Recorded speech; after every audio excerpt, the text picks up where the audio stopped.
국내 30대 그룹이 협력사와 동반 성장을 위해 1조 7천억 원을 지원합니다. 연구개발, 경영혁신, 해외 판로 개척 등 협력사의 역량 강화를 도와줄 새로운 성장 동력을 창출하겠다는 계획입니다. 신선미 기자입니다. 삼성과 현대 등 국내 30대 그룹이 동반 성장을 위해 협력사에 1조 7,161억 원을 지원합니다. 이는 지난해보다 7.6% 증가한 수준으로 해외 판로 개척과 보증 대출, 인력 양성 부분의 지원을 확대한 결과입니다. 이제는 한 발 더 나아가 대중소기업이 함께 협업을 강화해야 합니다.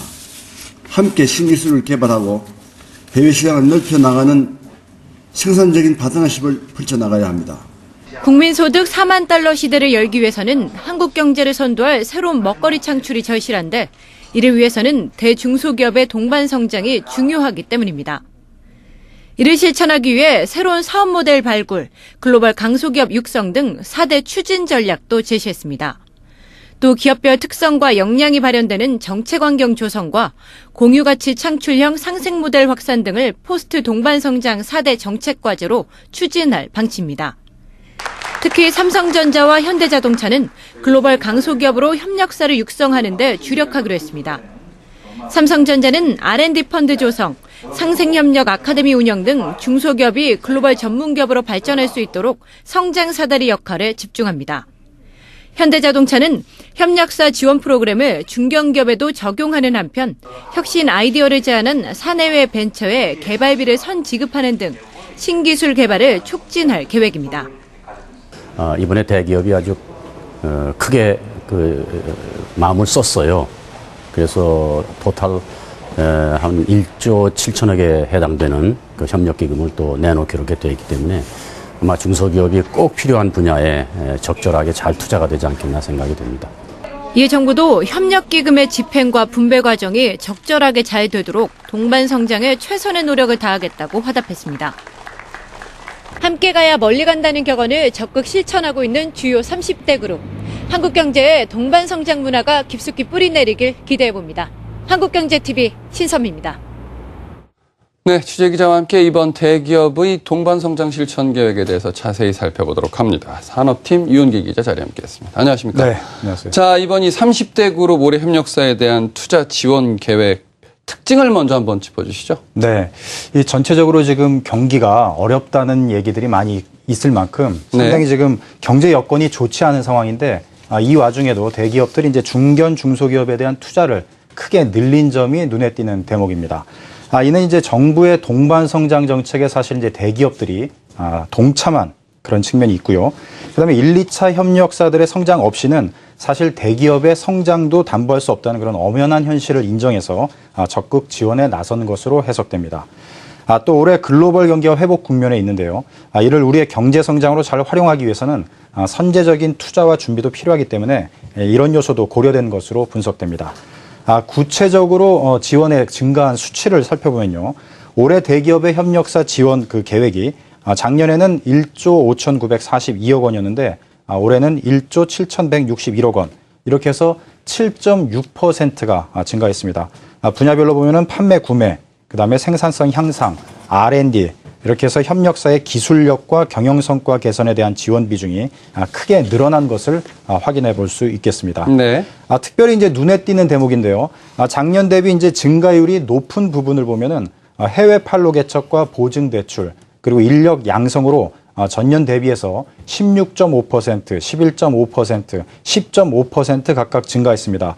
이것은 이제 최근에 중견 중소기업들이 해외 시장 개척과 양질의 인력 확보에 어려움을 토로하고 있고요. 바로 이 부분에 대해서 대기업들이 집중적으로 지원에 나선 모양새입니다.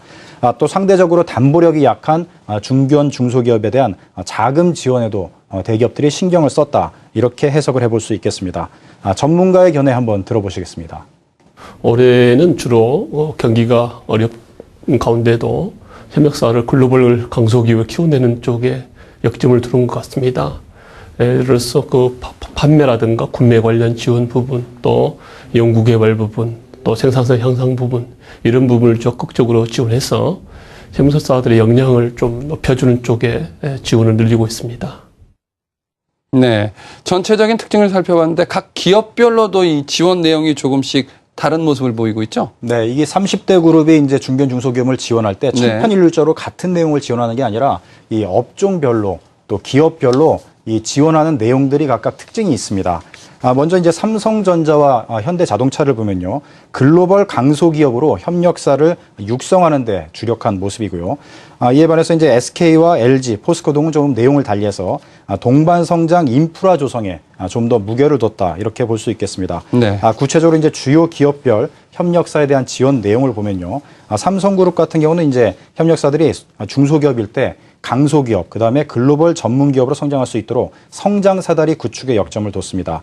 또 지금까지는 이제 1차 협력사 중심으로 이제 지원을 해줬는데 이것을 이제 2차 이하 협력사로 상생 협력의 그 생태계를 확대하겠다는 그런 방침입니다. 현대차 그룹을 보면요. 특허 공동 출원, 또 현금 보상 등 성과 공유 확대를 통한 신기술 개발 촉진에 무게를 두고 있습니다. 또 1, 2차 협력사 성장 견인을 위한 기술 경영 지원 확대. 이렇게 해서 보면은 전반적으로 이제 자동차 업종의 특성을 반영해서 기술력 강화에 자사뿐만 아니라 협력사들의 어떤 성장을 견인하겠다. 이런 모습들을 엿볼 수 있겠습니다.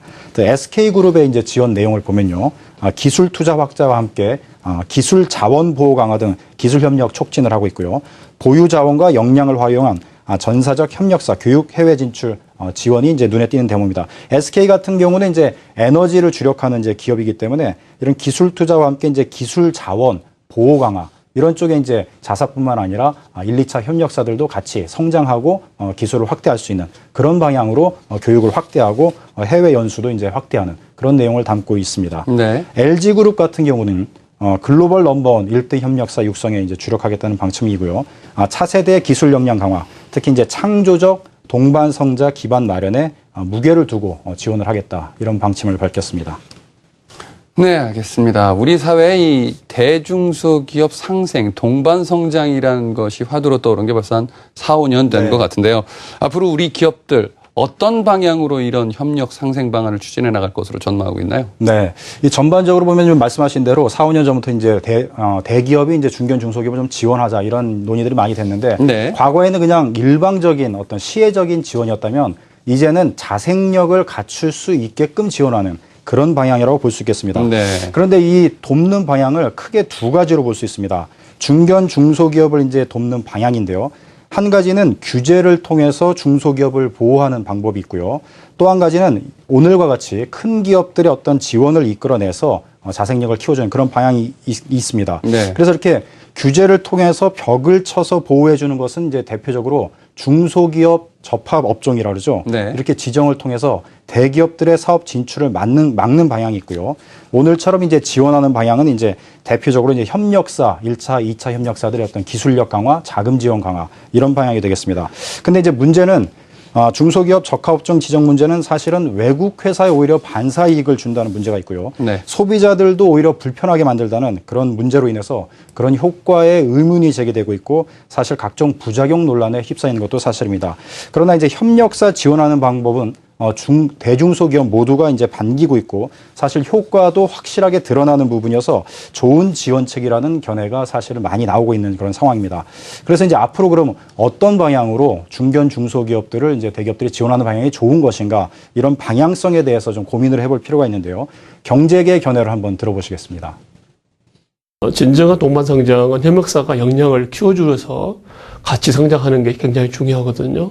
그렇다면 온실 속에서의 경영 성과를 나누는 이런 적합업종보다는 협력사가 잘할 수 있도록 기술 개발을 해주거나 아니면 해외 동반 제출해주거나 생산성을 높여주거나 이런 부분이 오히려 협력사가 어떤 경쟁력을 높여줘야만 또 기업 역량을 강화해줘야만 진정한 어떤 상생 협력이 되지 않겠냐. 과거의 시혜적인 부분 또 소비적인 부분이라면 저희들 입장에서는 대기업과 협력사가 생산적인 어떤 동반성장의 협력 관계를 구축하자 이런 쪽에 포커싱이 돼 있습니다.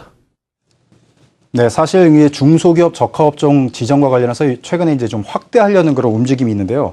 이런 그 동반성장위에 대해서 사실 비판적인 견해를 가지신 분은 동반위가 사실 존재할 필요가 있느냐 뭐 이렇게까지 좀 극단적으로 비판하시는 분도 있습니다. 네. 그러나 이제 그 동반위가 이렇게 그 규제 위주의 어떤 그 중소기업 지원책보다는 좀 더 이제 효과가 확실한 지원을 유도하는 그런 쪽의 역할을 좀 많이 해주고 규제도 좀 합리적이고 적절한 규제를 이끌어내는 그런 역할로 이제 동반이가 움직여준다면은 앞으로도 지속적으로 필요하고 가능한 기구로 자리매김할 것이라는 그런 생각이 듭니다. 네. 또 한 가지는 이제 대기업에게만 이제 중소 중견기업에 대한 어떤 지원책을 요구할 것이 아니라 중견 중소기업 자체도 그 밑에 더 작은 기업들이 있지 않습니까? 이 기업들에 대해 역시 같이 상생 동반 성장할 수 있도록 작은 프로그램들도 더 확대해서 자생적으로 만들어 나가는 것도 필요하다 이렇게 말씀드릴 수 있겠습니다. 네. 전체적으로는 이제 앞으로 중소기업에 대한 지원책은 경제계 전반적으로 시혜적인 거에서 전부 다 자생력을 가질 수 있는 그런 같이 동반 성장하는 실제적인 프로그램 지원책으로 확대해 나가지 않을까 이렇게 전망해 볼 수 있겠습니다. 네, 알겠습니다. 한때 일본의 이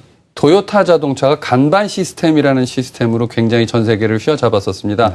자동차 볼트를 하나 제작하는 회사에서부터 전체 자동차를 만드는 회사까지 모두 협력을 할 수 있는 그런 메커니즘으로 전 세계 자동차 시장을 휘어잡았듯이 앞으로 우리 대중소기업 상생 협력도 앞으로 한 발짝 발전할 수 있는 그런 방향으로 진행이 됐으면 하는 바람 가져봅니다. 윤길 기자와 함께 자세히 살펴봤습니다. 수고했습니다. 네, 고맙습니다.